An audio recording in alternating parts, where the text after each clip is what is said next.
भाग 15 विजयाचा परतावा आणि श्रीरामांचे अयोध्या आगमन.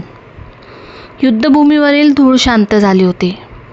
विभीषणाने अत्यंत आदराने कुबेरांचे पुष्पक विमान प्रभू श्रीरामांच्या सेवेसाठी सादर केले. हे विमान केवळ यंत्र नव्हते, तर ते मनाच्या वेगाने चालणारे एक दिव्य वाहन होते. जेव्हा प्रभू श्रीराम, माता सीता आणि लक्ष्मण विमानात आरूढ झाले, तेव्हा संपूर्ण वानर सेना आणि विभीषणाने आनंदाने गर्जना केली.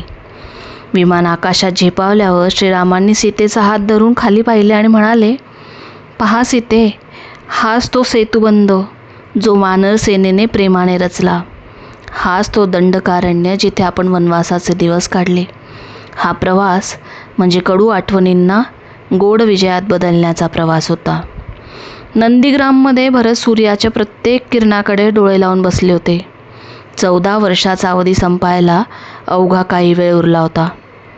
जर श्रीराम आले नसते तर भरताने अग्नीमध्ये प्राण देण्याची तयारी केली होती.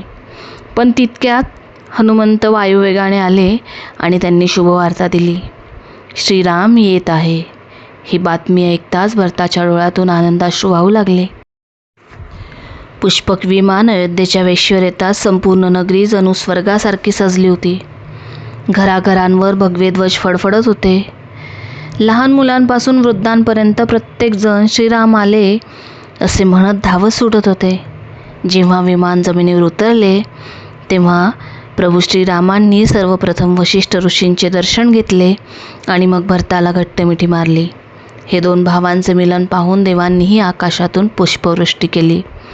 ही कथा आपल्याला शिकवते, प्रभू श्रीरामांनी अयोध्येला परतताना केवळ स्वतःचे कौतुक केले नाही, तर सीतेला प्रत्येक त्या ठिकाणाचे महत्त्व सांगितले ज्यांनी त्यांना वनवासात साथ दिली.